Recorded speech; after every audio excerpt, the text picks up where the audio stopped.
to the Voice of America in Burmese.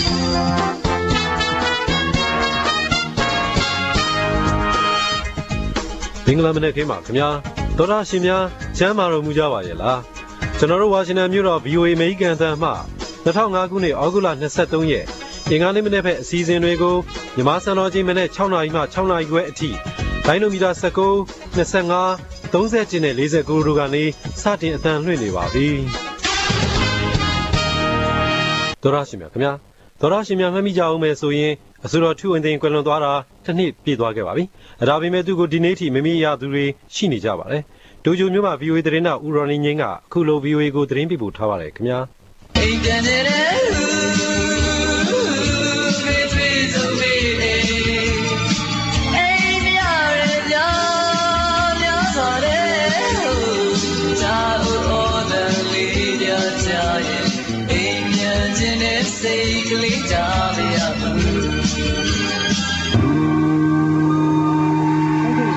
Well, it's a lovely song that comes out of Burma. What is the name of that song? My mother's house. Your mother's house. What is that called in the language of Burma?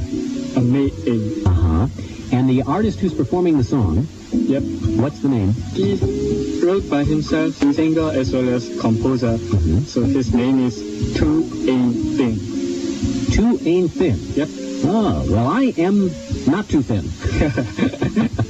1999ခုနှစ်ဂျပန်နိုင်ငံတိုကျိုမြို့အင်္ဂလိပ်ဘာသာနိုင်ငံသားဘာသာတွေနဲ့တေဂီတာအထူးပြု Inter FM Radio အတန်လွင့်ဌာနကိုစတင်တည်ထောင်တဲ့အခါမှာမြန်မာနိုင်ငံကသချင်းအဖြစ်အဆိုတော်ထူးအိမ်တင်ရဲ့အမေအိမ်သချင်းကိုမြန်မာဂီတဝါသနာရှင်တဦးနဲ့ Inter FM Radio အမေးဖြေလုပ်ပြီးတွင့်ထုတ်ခဲ့တဲ့အတန်တွေပဲဖြစ်ပါတယ်ပြီးခဲ့တဲ့2005ခုနှစ်ဩဂုတ်လ15ရက်နေ့ဟာစတူဒီယိုတေးလို့ခေါ်တဲ့မြန်မာခေတ်သစ်တေးဂီတလောကမှာခေတ်တစ်ခေတ်စိုက်ထူခဲ့တဲ့ချစ်သူခင်သူတွေကကိုငှက်ကြီးလို့ခေါ်ကြတဲ့အဆိုတော်ထူးအိမ်တင်ကွယ်လွန်သွားခဲ့တာတစ်နှစ်ပြည့်မြောက်တဲ့နေ့ဖြစ်ပါတယ်ကိုယ်တိုင်ရေးကိုယ်တိုင်ဆိုကိုယ်ပိုင်တန်စင်မြန်မာတေးဂီတလောကမှာအစင်တန်းမြင့်လာတဲ့အကြောင်းအရာတန်စင်စကလုံးစားတာတွေနဲ့ခါနာကြီးကျယ်ပြီးတမိုင်းပုံရိပ်တွေထင်တဲ့တရဖူဆောင်းခဲ့တဲ့သချင်းကတော့ရာဇဝင်များရဲ့သူတို့သမီးပဲဖြစ်ပါတယ်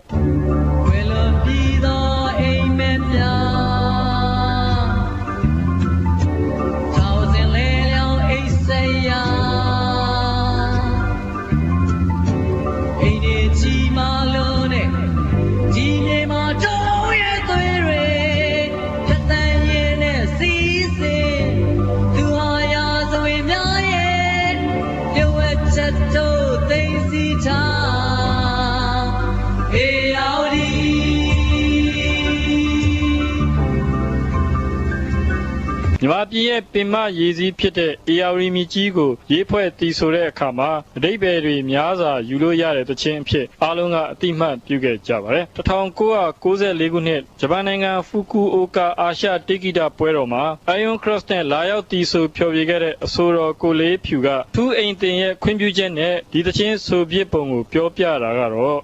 Iron Cross ကိုဂျပန်နိုင်ငံဖူကူအိုကာမှာဒီလိုပြောပြဖို့ဂျပန်နိုင်ငံပိတ်ကြတဲ့အခါမှာကျွန်တော်ရဲ့မန်နေဂျာ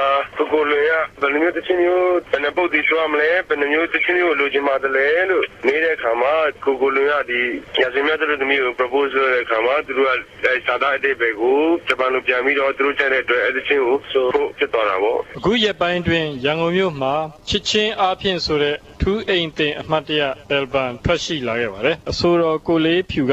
မနစ်ချင်းကပဲသူ့ရဲ့နောက်ဆုံး album လေးထွက်တော့ဒီမှာတစ်မျိုးလုံးတော့သူ့တတိယနေကြပါခင်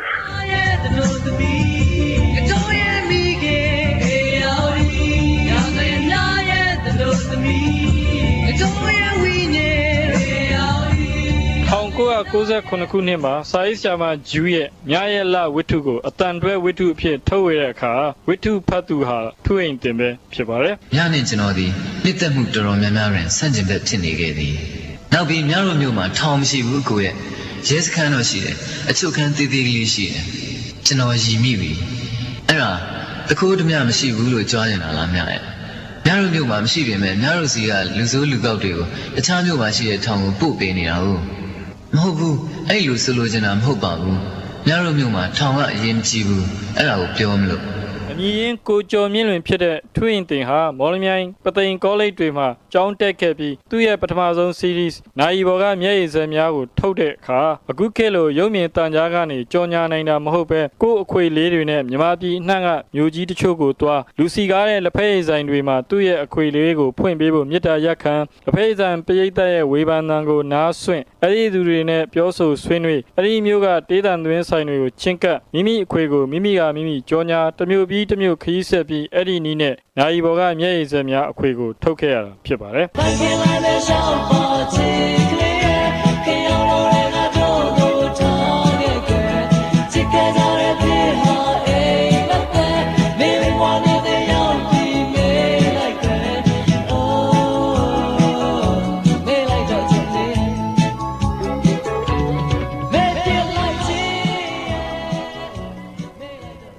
တချင်းရေးဟန်အစ်ဂီတတန်စင်အစ်စာသားဖွဲ့စည်းပုံအစ်စားတဲ့အစ်တွေနဲ့ရေးဖွဲ့ခဲ့တဲ့သူ့ရဲ့တချင်းတွေကို1980ခုနှစ်နှောင်းပိုင်းမှာတပါတီအာနာရှင်မဆလာခေရဲ့ဖိနှိပ်မှုကိုဖောက်ထွက်လူကြတဲ့ရှစ်လေးလုံးမျိုးဆက်သစ်အလောင်းလျာလူငယ်တွေကတခဲနဲ့ကြိုးစိုးလိုက်ကြပြီးနိုင်ဘော်ကမျက်ရည်စက်များ series နဲ့ပဲမြန်မာခေတ်သစ်တေးဂီတလောကကထူးအိမ်တင်ကိုနေရာပေးလက်ခံလိုက်ကြပါတယ်ခေတ်စနစ်ကိုမကျေနပ်နေကြတဲ့လူငယ်တွေကထူးအိမ်တင်ရဲ့အမှုပညာနဲ့မဆလာခေတ်ကိုပေါက်ကွဲကြပါတယ်။ဘာနေပြင်းရဲ့စောင်းကြုံများ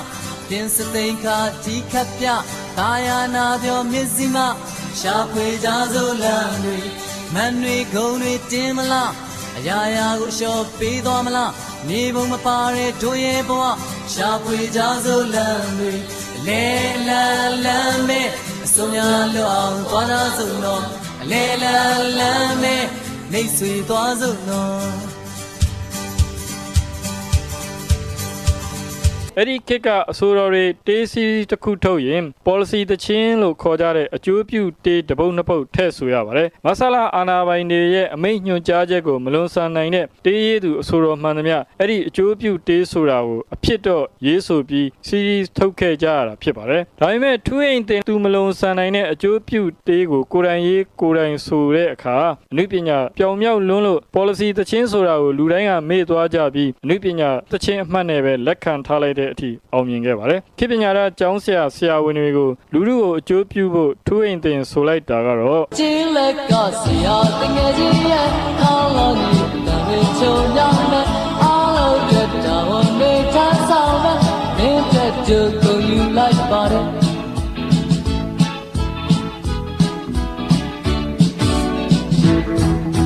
ကျင်းလက်ကတော့ဒါတငယ်ချင်းရဲ့စိတ်တက်ကလေးဖြူစင်တန်ရှင်းနဲ့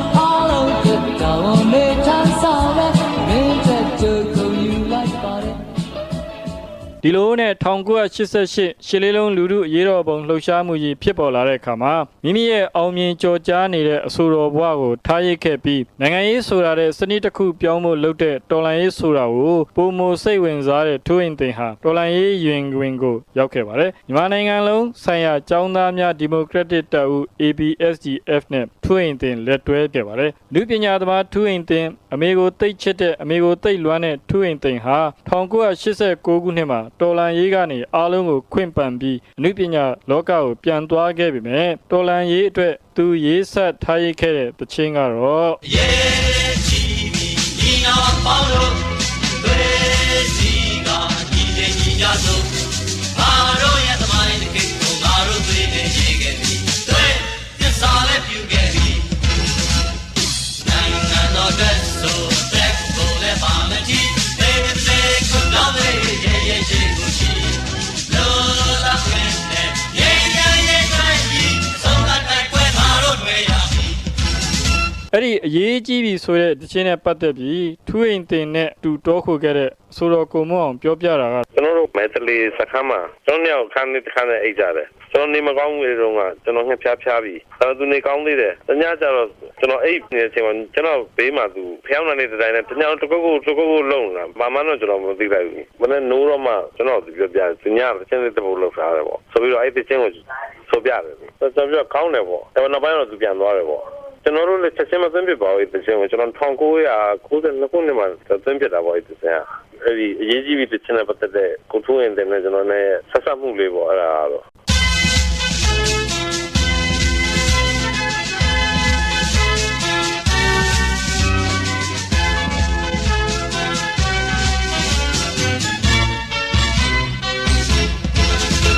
1996ခုနှစ်ကျောင်းသားလှုပ်ရှားမှုကြီးဖြစ်လာတဲ့အခါတက္ကသိုလ်ကျောင်းဝင်းတွေထဲမှာကျောင်းသူကျောင်းသားတွေဟာဒီတခြင်းကိုပဲဟစ်ကြွေးတီးဆိုပြီးချီတက်ဆန္ဒပြခဲ့ကြတာဖြစ်ပါတယ်။အဲ့ဒီတခြင်းကိုတော်လိုင်းရေးသမားအဆိုတော်မုံအောင်က1992ခုနှစ်လွတ်မြောက်နယ်မြေမှာငញ្ញရေးတိုက်ပွဲစီးရီးထဲမှာထည့်သွင်းတီးဆိုခဲ့ပြီးမြန်မာနိုင်ငံထဲကိုရောက်ရှိသွားတဲ့အခါအကျဉ်းထောင်တွေထဲမှာလည်းဒီတခြင်းကိုဆိုကြတယ်လို့အခုအခါနိုင်ငံရေးအကျဉ်းသားများကူညီဆောင်ရှောက်ရေးအသင်း AAPP ရဲ့ဂျပန်ဌာနခွဲကနိုင်ငံရေးအကျဉ်းသားဟောင်းကိုဖုံးမြင့်ထွန်းကပြောပြပါတယ်။ ရေးကြည့်ပြီးညီနောင်ပေါင်းလို့ဆိုတဲ့ချင်းလေးကိုထောင်မကြခင်တော့ကျွန်တော်တို့စပြီးတော့1990လောက်ကိုငါကြီးပြန်လာတဲ့အချိန်မှာသူနဲ့ပြည်ရဲ့ကျွန်တော်တကယ်တည်းကနေပြီးတော့ဒီတချင်းပါလာတယ်ဆိုပြီးတော့ဒီတချင်းရှိတယ်ဆိုပြီးကျွန်တော်တို့ပြည်ကျွန်တော်တို့စပြီးတော့အဲ့ဒါညီးပြကြတယ်ပေါ့ဗျာနောက်ပိုင်းကျတော့ကျွန်တော်တို့အဲ့ဒါထောင်ထဲမှာလည်းကျွန်တော်တို့ထပ်ပြီးတော့ဒီလိုပဲညတိုင်းလို့ရှိရင်တချင်းတွေဆိုပြကြလို့ရှိရင်ကျွန်တော်တို့ဒီတချင်းကိုလည်းညီးပြတယ်ပေါ့နော်သူပေးခြင်းခဲ့တဲ့ message တစ်ခုရှိပါလိမ့်မယ်ဒီတချင်းထဲမှာပါတဲ့စာသားတွေကိုကြည့်လို့ရှိရင်အရေးကြီးပြီးညီနောင်ပေါင်းလို့တွေးစီကြဖို့ဆိုတဲ့ဟာကိုသူအဓိကထားပြီးတော့တိုက်တွန်းသွားတာပါပါတယ်ဒါကြောင့်မလို့ကျွန်တော်တို့ကဆိုလို့ရှိရင်ကိုငါကြီးကမာခဲ့တယ်ကိုငါကြီးကညီးခဲ့ပြီးတဲ့တချင်းကိုတိုက်ပွဲတိုင်းကျွန်တော်တို့ပြန်လာခြင်းဆန္ဒပြတဲ့နေရာတိုင်းမှာကျွန်တော်တို့တုံးရခြင်းဖြစ်ပါတယ်ကိုအားမွေးနဲ့ဒီတချင်းကိုကြားတဲ့လူတိုင်းဟာဆိုလို့ရှိရင်လည်းကျွန်တော်တို့ဒီတိုက်ပွဲကြားထဲမှာရောဒီလှုပ်ရှားမှုတွေကြားထဲမှာရောအတူတူကပူးပေါင်းပါဝင်မှုစိတ်သက်ကြွနေတဲ့စိတ်သက်မျိုးဖြစ်ပေါ်နေတဲ့အတွက်ကြောင့်ကျွန်တော်ဒီတချင်းကိုအများကြီးဆိုရခြင်းဖြစ်ပါတယ်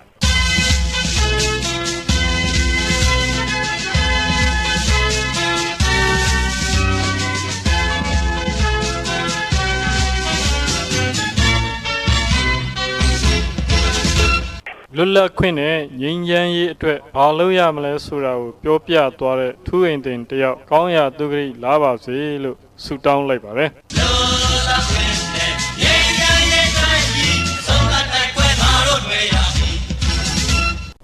ထူးရင်တင်ချူများတဲ့အတန်းဖြစ်ပါတယ်ခင်ဗျာ